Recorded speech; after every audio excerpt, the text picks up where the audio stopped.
Local presentation of this National Geographic special is made possible in part by the members of New Hampshire Public Television and by grants from the 5 affiliates of Bank of New Hampshire Corporation, serving the central, southern, and seacoast regions of the state, and WHOM FM EZ 95, Northern New England's easy listening radio station from the top of Mount Washington.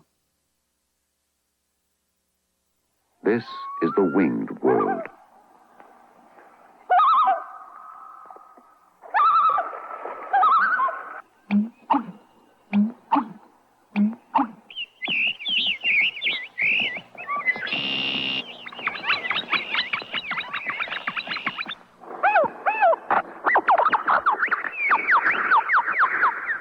From thousands of voices comes nature's chorus.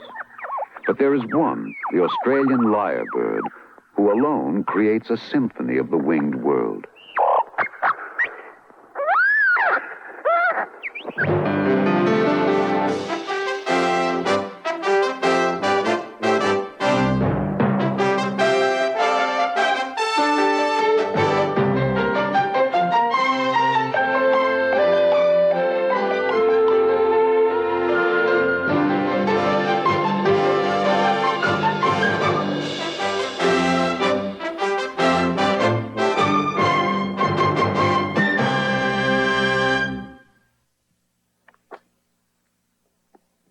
Hello, I'm Mike Farrell. Welcome to the best of the National Geographic Specials, the landmark series of the National Geographic Society. With these timeless programs, we celebrate the spirit of man's quest for adventure, exploration, and a better understanding of ourselves. Discover with us a universe that still has infinite power to amaze and delight with its beauty, drama, and endless possibilities. Since before the myth of Icarus, right up to the hang-gliding craze of today, man has dreamed of and attempted soaring through the sky like a bird. The grace, coloring, anatomy, and song of these winged creatures have inspired poets, painters, inventors, and composers down through the ages. Birds are perhaps the one animal envied by man. In this film, we'll travel to exotic places in search of little-known secrets about these animals of the air. Let your mind take flight as we discover the mystery and magic of the winged world.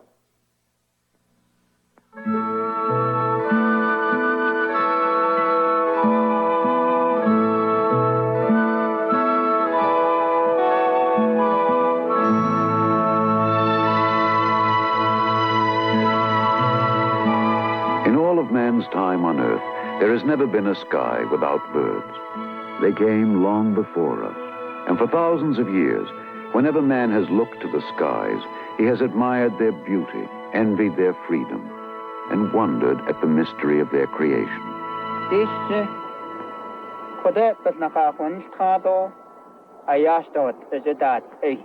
In ancient legend, it is said a bird was dispatched to build a habitable place in which man could dwell. Others believed that birds carried the souls of the dead to paradise.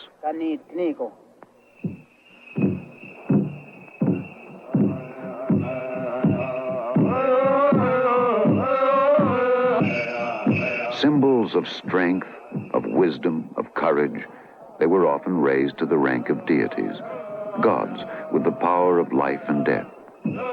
Today, in mystic ceremony, men still pray to birds, for they still appear as creatures whose relationship to the heavens is somehow stronger, more binding than our own.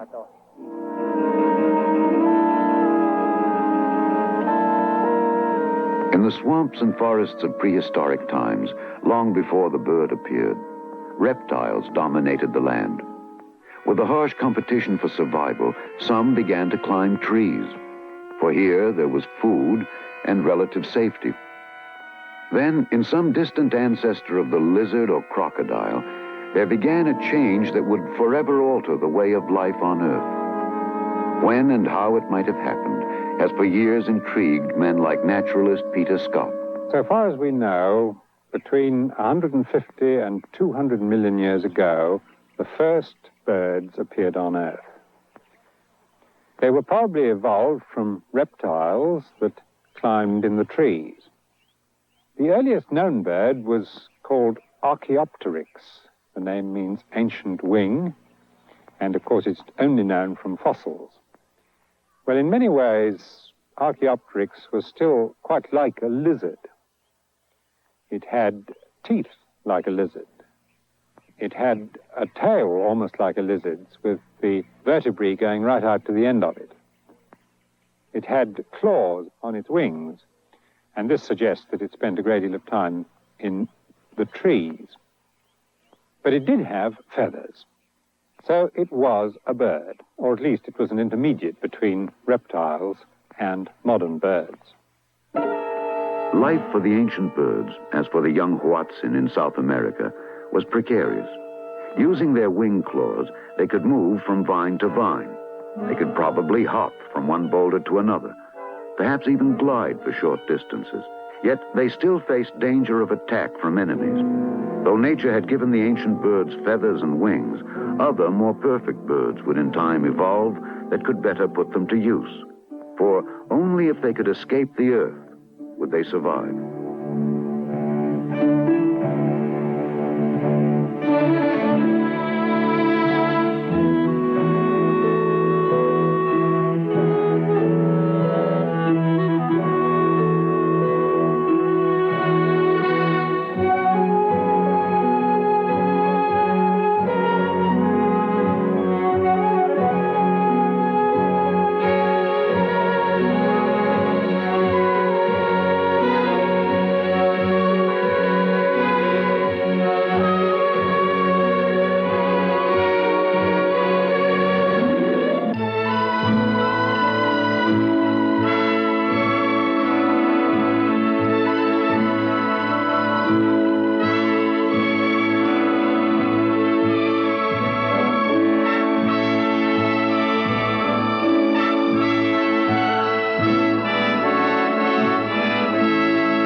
Of all the flying birds in the world, none adapted more remarkably than the hummingbird. This is an Anna's hummingbird. It beats its wings nearly 4,000 times a minute. Perhaps because hummingbirds feed in the deep chalices of flowers, nature gave them the ability to virtually stand still in the air. Through high-speed photography, its motion has been slowed down, so that what is now being seen actually takes place in less than 1/2 of 1 second.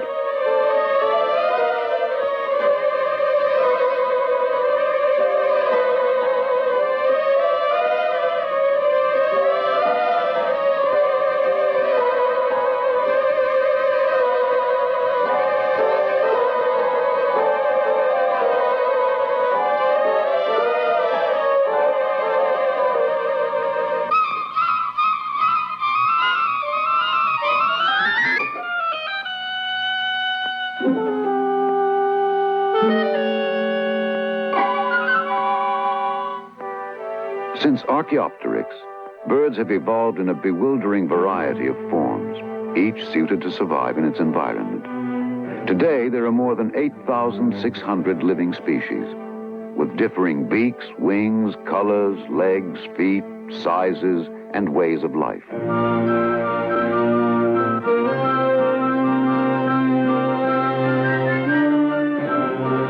For millions of years, birds have populated the earth.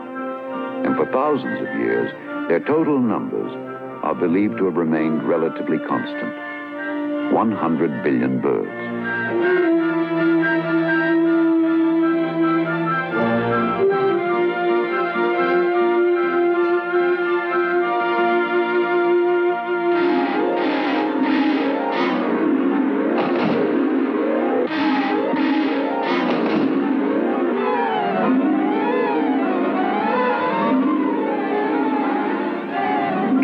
They once escaped, they now return as fishers and hunters, equipped with keen sight and speed and agility. There is almost no place on Earth where birds cannot find the food they need to survive.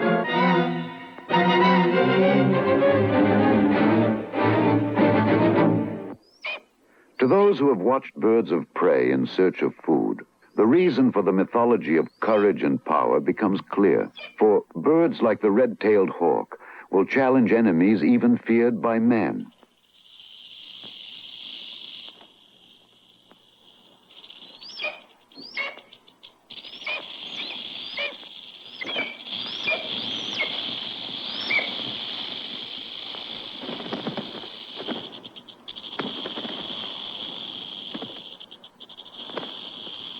Against such enemies, the red-tailed hawk, with powerful legs, sharpened claws, tremendous coordination, and eyes much sharper than man's, has been given the ability to prevail.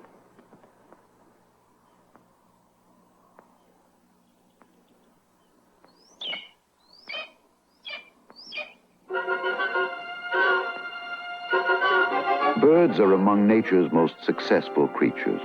With flight, their existence has been ensured. There is only one enemy in all the world that can seriously endanger their future, and that is man himself.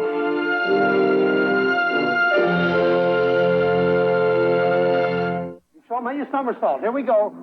Thank you. We're going to do it again, BB. We're going to somersault some more, BB. We're going to somersault some more, and we're going to do it one more time, BB.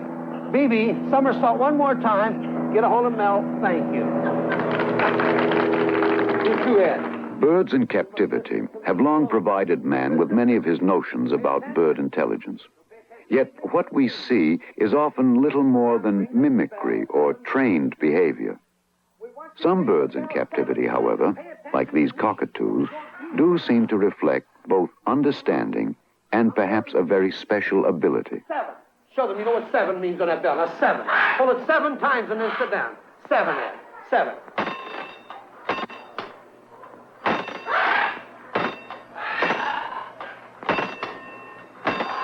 Okay, thank you. Most animal behavior is guided by instinct, but there occasionally come glimpses of something more. In the wild, there are instances where birds use tools, regarded as one measure of intelligence in the animal world. Jane and Hugo van Lorwick Goodall have filmed the Egyptian vulture gaining access to eggs from an abandoned ostrich nest.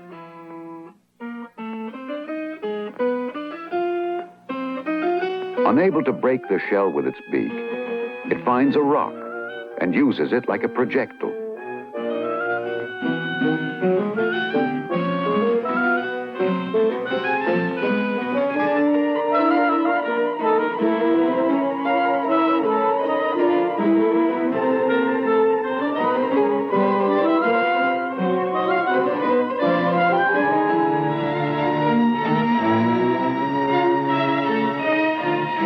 Men can only conjecture how this amazing creature acquired the ability to use a tool. If, as most believe, it was handed down from its ancestors, the question still remains, how did its ancestors learn?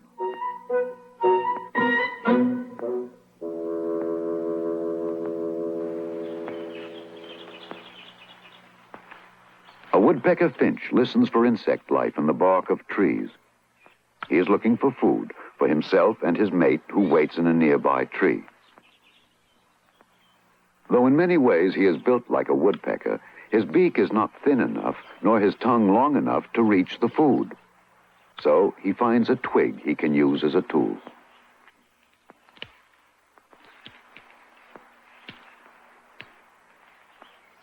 Despite his diligence, the stick is too short. So he seeks another instrument that will work better. He finds a cactus thorn and uses it like a crowbar.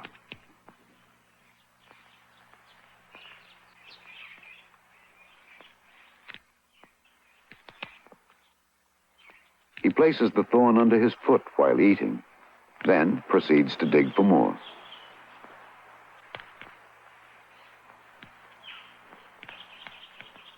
When one end is blunted, he tries the other, employing his improvised tool with amazing sureness. Feeding done, his mate flies over to receive her share. On the forest floor in New Guinea, a Gardner bowerbird has built this incredible study in design. This is his place of courtship. Lacking colorful feathers to attract a mate, he has gathered and arranged the brightly colored objects in his surroundings to assist him. In this case, beetles, flowers, and berries. Like a painter at an easel, even with a single flower, he works until he has satisfied his own mysterious artistic ideal.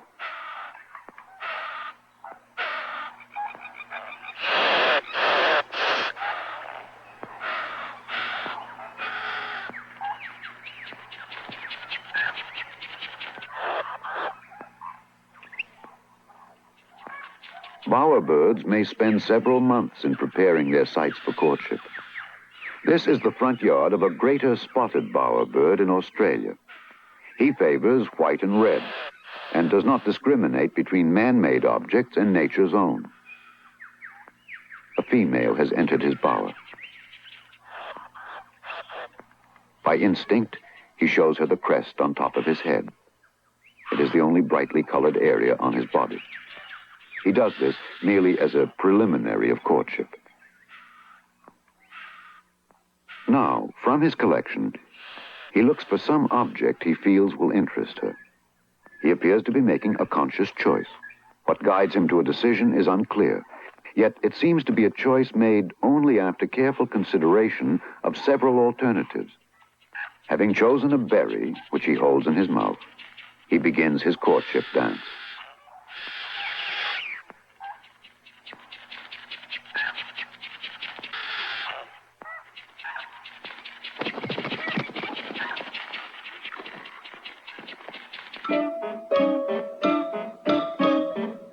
Certain behavior of birds in the wild is defined strictly as instinct. Often it is a matter of survival. A stork in need of food will sometimes attack the chicks of ground-nesting birds like the lapwing. Like most birds, the lapwing attempts to protect its young. When threats fail, the lapwing resorts to the remarkable act of pretending a broken wing. This is done to try to distract the stork's attention from the chick, or perhaps to make it forget what it is doing.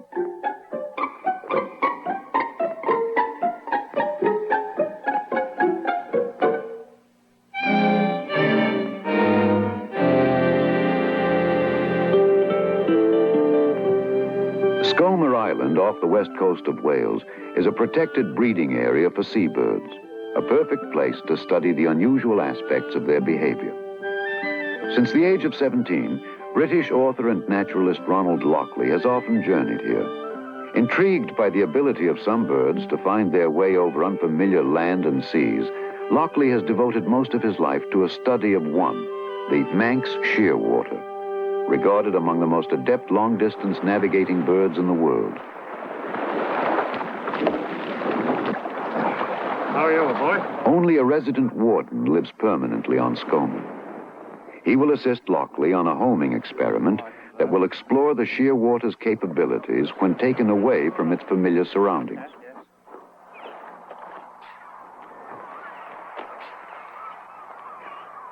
Scomer's landscape shows little evidence of bird life. Yet beneath the surface are more than 50,000 shearwaters and their young, nesting in abandoned rabbit burrows or ones they have dug themselves. To avoid blocking the entrance to a burrow, Lockley and the warden approach from another direction. She's biting me now, you little devil. Hello, how are you, my dear? Because shearwaters are awkward on land, they only exchange places on the nest on dark, overcast nights, when there is less danger of attack by predator birds. Because they can find their way in almost total darkness, Lockley regards them as ideal subjects for homing experiments. The ring on you now. He bands this one for identification. There we go. There we are, that's it. Soon he will send her to a place she has never been.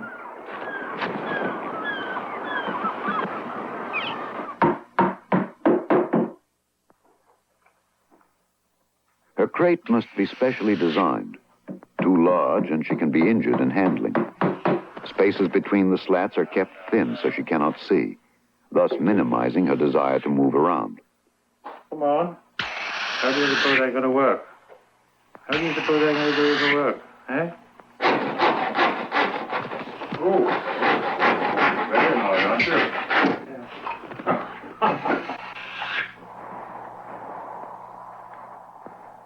If she were fed, she could become ill and possibly die. This is the starting point of her journey. And over the next several hours, she will be taken from Skomer, driven across England, and after inspection by health authorities at London Airport, sent across the Atlantic to Boston. End at 3:15 p.m. and heads out to sea.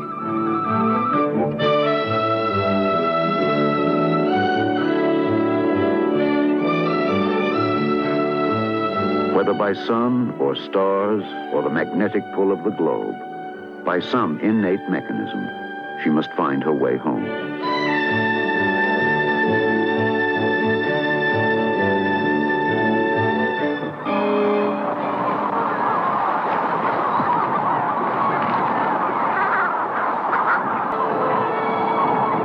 Well done, old bird. Clever bird, aren't you?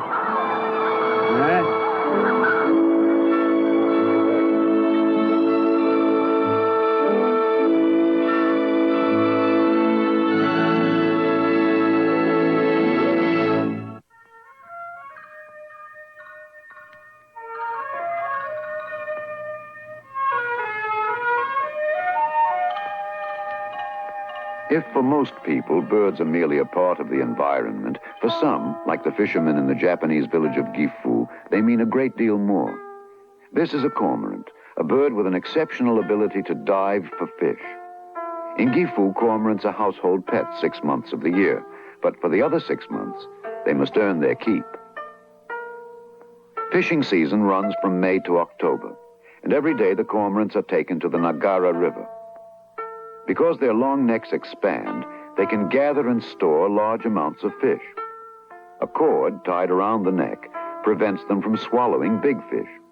There is no discomfort. They still can swallow small ones, and they will always be given enough to eat.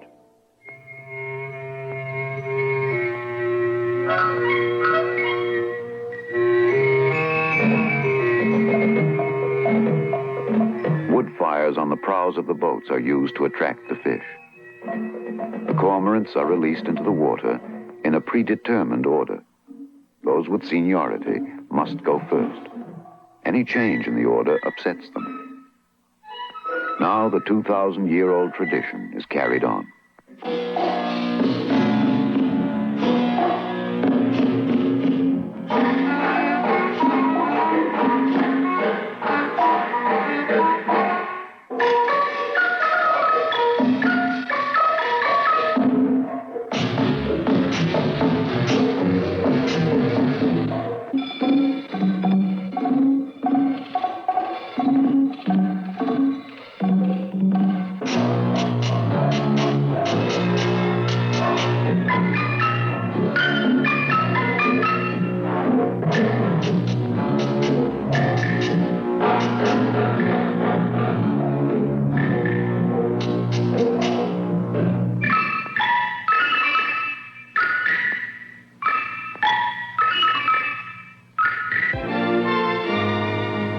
St. Paul is a remote island 275 miles off the Alaskan coast.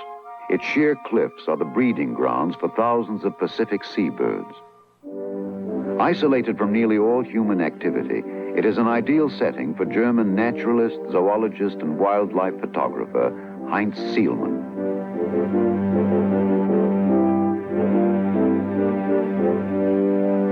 In filming the behavior of birds in the wild, Sielmann works from a tent called a hide, as close as possible to the nesting sites without disturbing the birds. Here he will spend as much as 15 hours a day for as long as 6 months at a time, possibly for 2 straight seasons, until he is finished.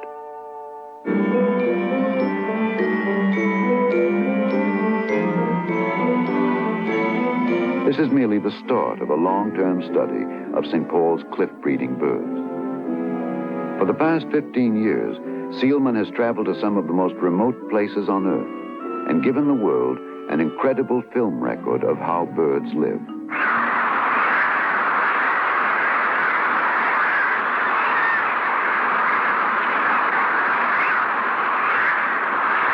In 1961, Sielmann led an expedition to the coast of Peru, site of one of the greatest concentrations of bird life in the world. The waters of the great Humboldt Current from the south teem with life. With this enormous quantity of food available, bird life thrives.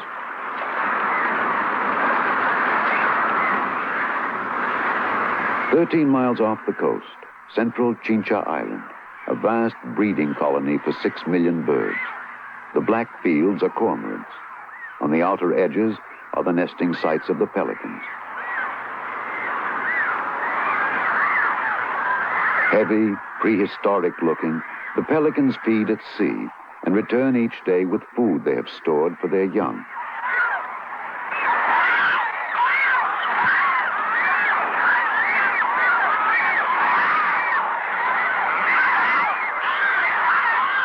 The appetites of the baby pelicans are nearly insatiable. They demand their food by beating at their parents, and in the competition for food, they will even attack one another.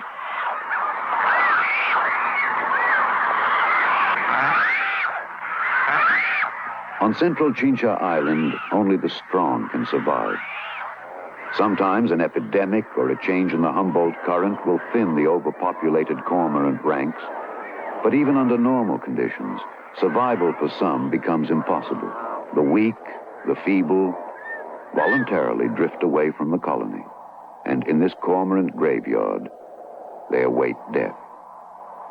Every day, condors, among the largest scavenger birds in the world, fly over from the Peruvian mainland in search of food. In the savage efficiency of nature, they conduct a death watch.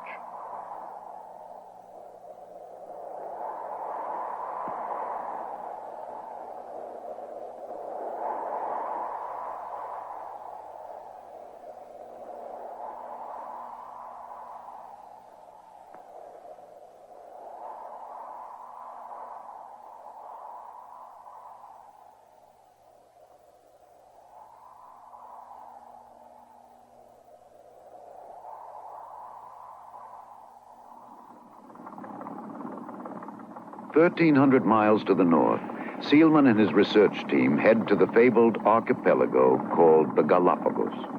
Formed in the sea by volcanic forces 2 million years ago, the islands of the Galapagos are in many ways truly prehistoric, in what Charles Darwin called this strange cyclopean scene. Life is dictated solely by the forces of nature. Species exist here that exist nowhere else in the world. Landforms evolved from wildlife that came out of the sea or drifted onto the islands a long time ago. Courtship ritual is fundamental to the life of all birds. And on the Galapagos Islands, some of the most intriguing mating ceremonies take place. A male frigate bird displays his brilliant red throat pouch to attract the opposite sex.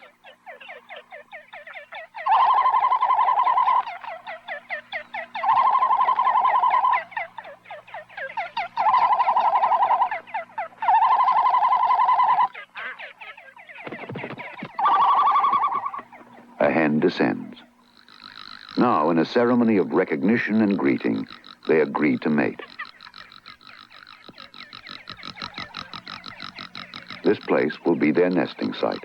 Together, they will defend it.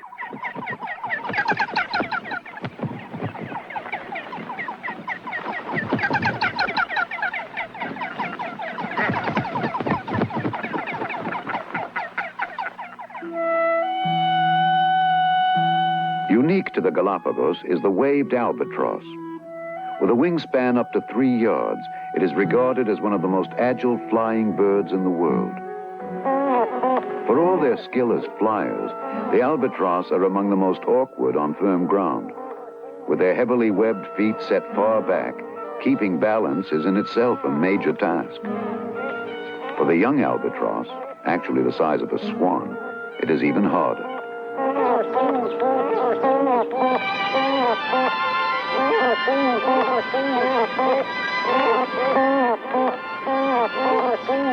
In the breeding season, the albatross of the Galapagos conduct a mating dance that has both puzzled and captivated all who have witnessed it. Albatross normally mate for life, but each season they must get reacquainted. With some species of birds that have a lifetime bond, if one dies, the other may never mate again. Shy and fearful, they first threaten one another. A Aggressive behavior often is a preliminary to courtship.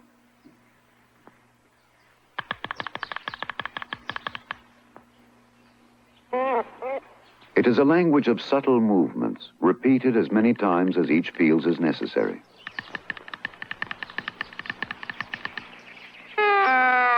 Some believe that by showing themselves to be vulnerable, they may be telling one another there is no need to be afraid.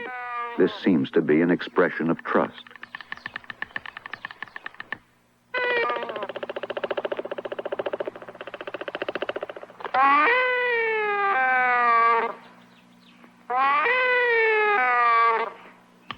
Through calls and clattering, they greet one another and agree to mate. Now, together, in ritualized ceremony, they point to the place where they will nest.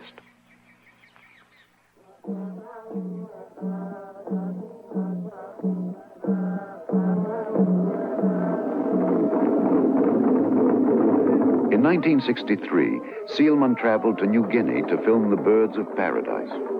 Birds whose numbers steadily declined as men hunted them for their spectacular courtship feathers. From one, the red bird of paradise, have come the feathers that are given to a Papuan bride.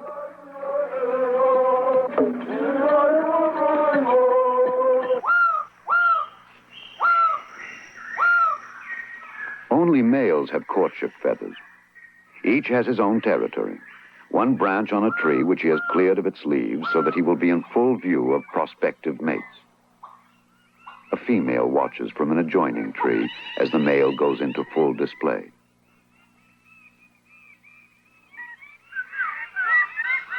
An immature male also makes an effort at display, but as yet without his courtship feathers, it is only wasted effort.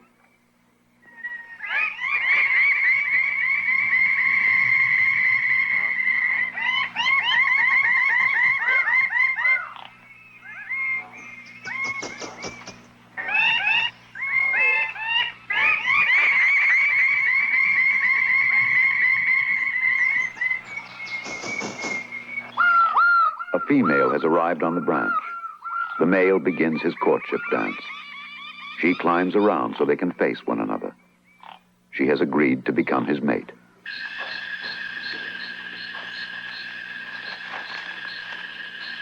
In this land of exotic birds, where almost every mountain forest has its own species, the fleeting images of bird life add to Heinz Seelman's unique store of observations. The ribbon-tail.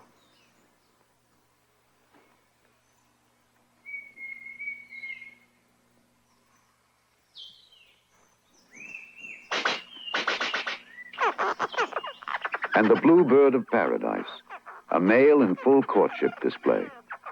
Turned upside down on a branch, he makes this incredible sound.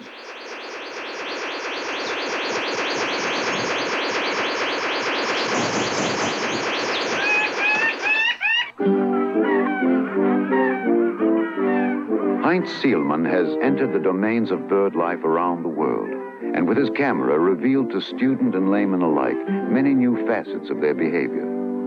We humans, says Seelman, are still very young and inexperienced creatures. Birds have been in nature far longer.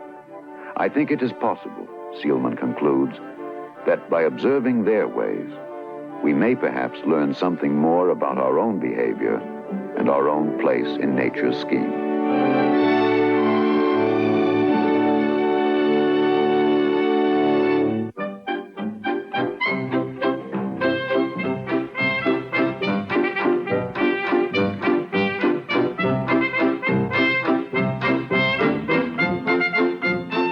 Every spring, the Adelie penguins of Antarctica migrate across as much as 60 miles of trackless ice and snow to their breeding grounds.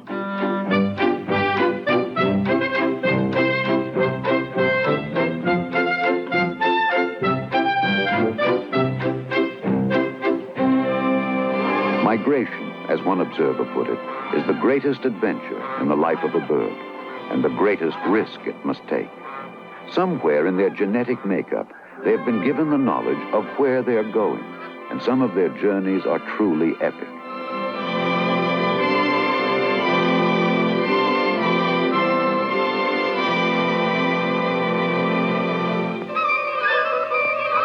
Each spring, a tiny ruby-throated hummingbird flies at least 2,000 miles.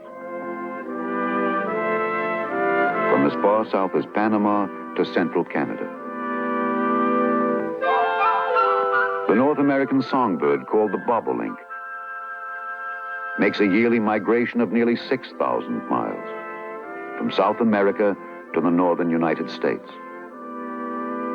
Greatest traveler of all is the Arctic tern, which migrates every year from the Arctic to the seas of the Antarctic and then back, a round trip in some cases of as much as 22,000 miles. Each spring, the white storks leave Africa for Europe. Some head around the eastern end of the Mediterranean. Others take the western route over Gibraltar, Spain, and France to nest in Holland and Germany. For all birds who make such journeys, migration is the starting point of the yearly life cycle.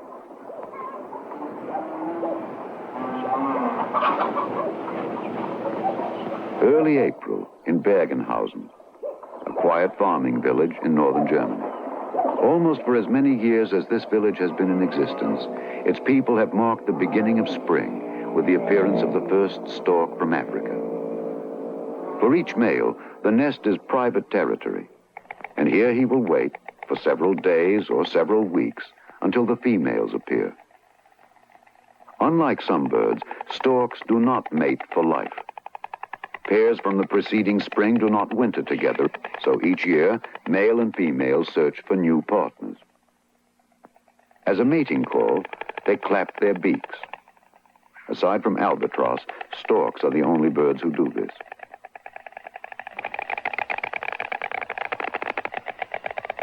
When a female arrives on the nest, the storks clatter in a ceremony of recognition and greeting. Together, they point to the nest. They have agreed to mate.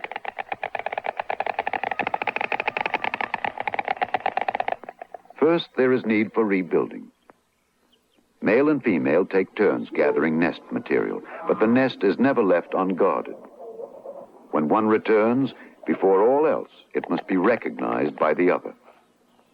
Clattering is also the sign of greeting, one of the methods storks have evolved to keep their nests inviolate.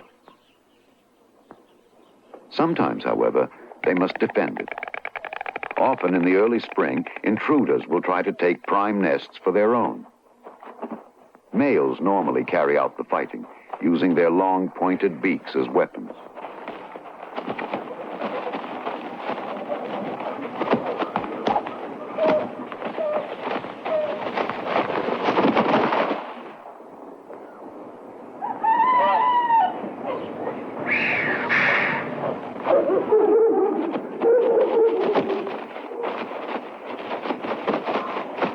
Now, the mates of both males join the fight. Soon the intruder's mate is pushed off. Then the intruder.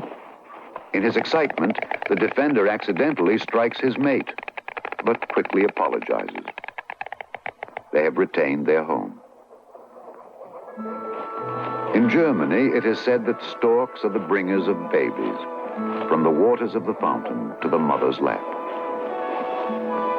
Especially now in early May, villagers never disturb their nests, for it is incubation period for the eggs.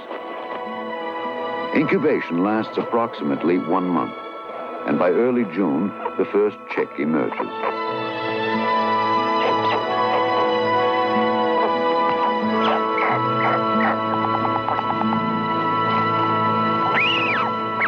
Soon he is joined, and rivalry is instantaneous.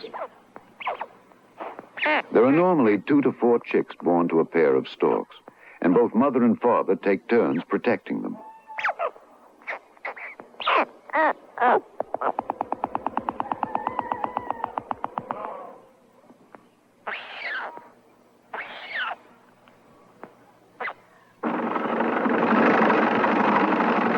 The menu of a stork, says an observer, is a clear picture of the best possibilities.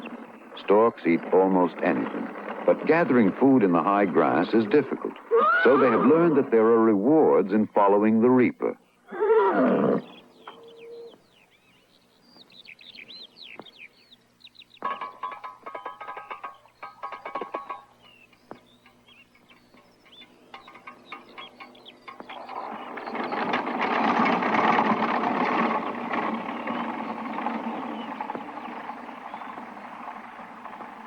Even bringing food, the returning parent must be recognized.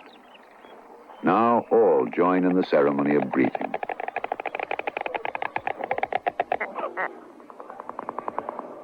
Storks do not mouth-feed their young. The parent merely delivers the food and the chicks feed themselves. In the first few days of life, they will eat as many as 9 times in 8.5 hours. In succeeding days, they will need much less food. But for the next 2 months, they will be entirely dependent on their parents. In early August, the young have almost reached the end of their fledgling period. Seldom fed, they now have their feathers and the urge to fly. But as it has ever been for young birds with the capability of flight, they must first exercise.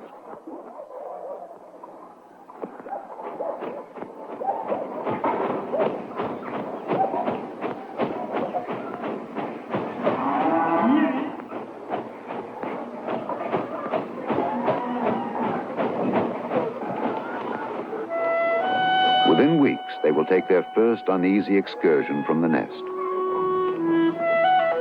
Within a month, they will leave the nest forever. All relationships will be dissolved.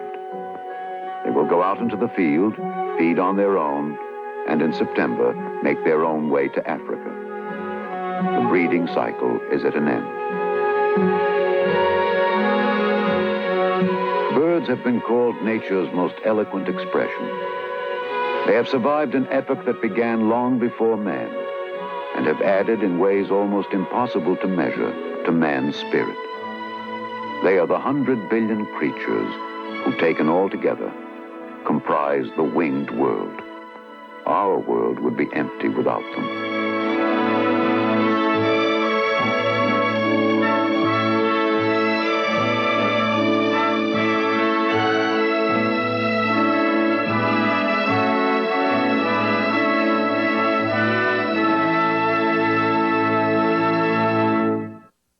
With a population of approximately 100 billion, it seems unlikely that birds are endangered.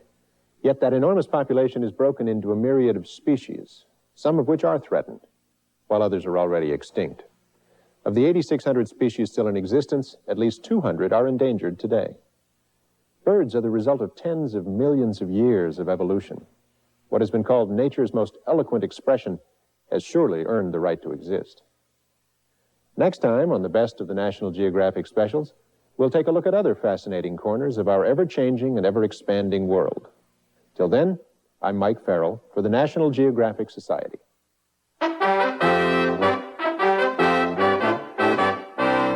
When the city of Chicago decided it needed a new public library, a war was begun. Stay tuned for a look at the competition between architects for the job and the designs that they hoped would win on Nova next.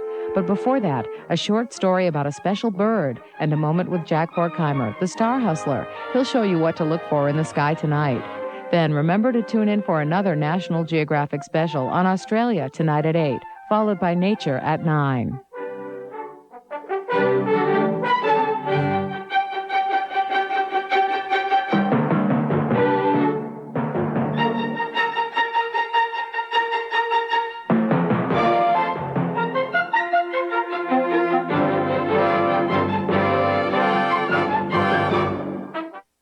Local presentation of this National Geographic special is made possible in part by the members of New Hampshire Public Television and by grants from the 5 affiliates of Bank of New Hampshire Corporation, serving the central, southern, and seacoast regions of the state, and WHOM FM Easy 95, Northern New England's easy listening radio station from the top of Mount Washington.